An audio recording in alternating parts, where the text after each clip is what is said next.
Hey everybody, Darren here from the Single Dad Zone. So we've been going through Tony Horton's 11 Laws That'll Change Your Life. It's from his book, The Big Picture. And today we're going to look at law number 10. So we've been cruising through these. Law 1 was do your best, forget the rest. We had, find your purpose, get a plan, variety, consistency, intensity, get real. So we've been through 9 and now we are on 10. So law number 10 is you need to stay flexible. And this is a really, really important one. And I know for me, a lot of times I'm a little set in my ways, maybe even a little OCD, and I don't like when my plans get messed up, and being flexible mentally is sometimes a challenge. Now, Tony Horton talks about how different people react to different types of trauma and annoyances. When I think about troops caught in a firefight, where one of their comrades might have been killed, the way that each person reacts to a near-death experience is very different. When you look at someone who's experienced something like that, and I've dealt a lot with different soldiers and sailors who have experienced something like that, 5 years later, one set might have post-traumatic stress disorder. They might be dealing with depression, night terrors, paranoia. You'll see, difficulty maintaining relationships and marriages. They have difficulty holding onto a job. Then another set of people who were in the same exact situation, when you look at their lives, it seems like nothing ever happened, that they're perfectly normal. Now that's not true, because deep down, something like that, you never forget. It always affects your life.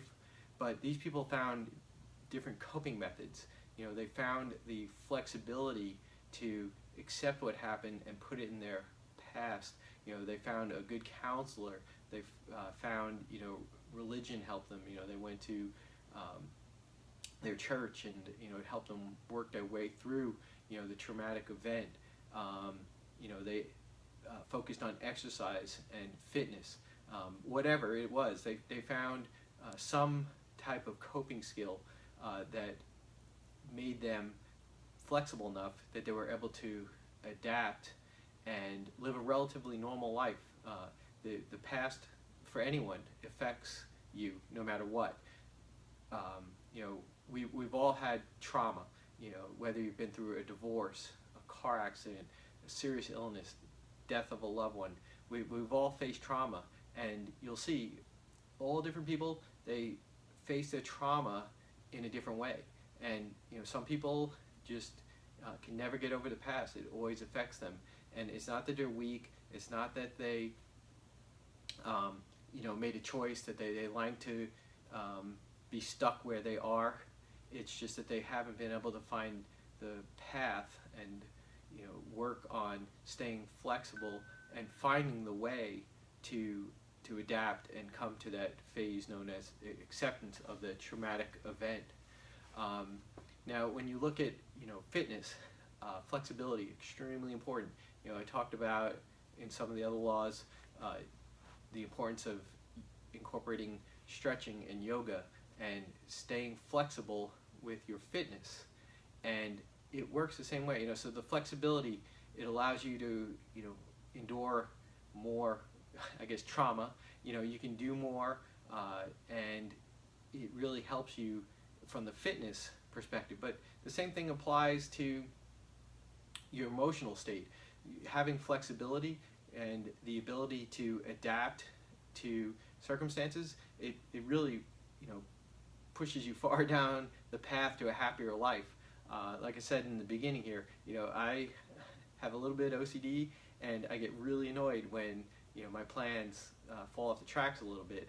And I'm learning to be more flexible and to accept these things, that life doesn't always go the way that you've written down your little plan. So you need to be flexible.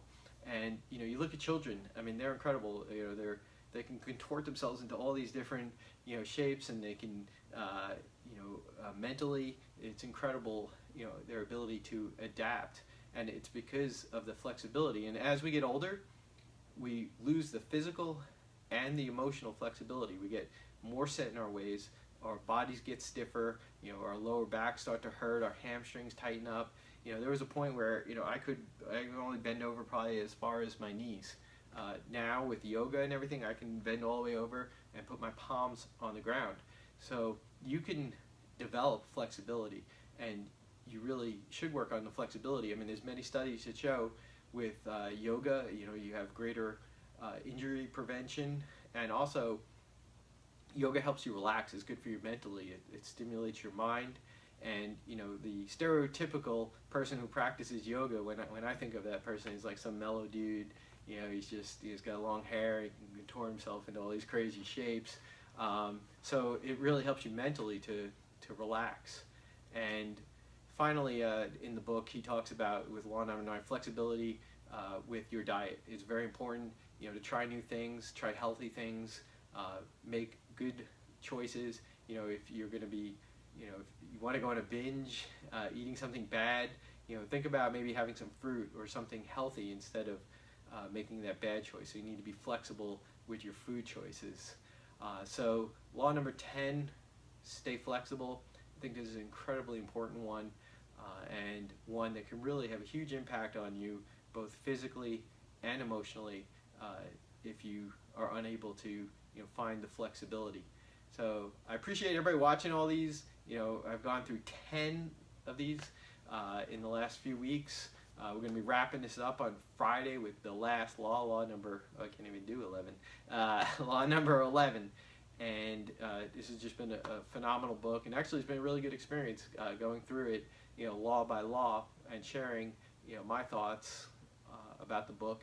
And I've gotten some emails and some comments, people that have enjoyed some of these different laws, and I hope everyone's checking out the book. Anyway, law 11, we're hitting it on Friday, and we'll be done with this one.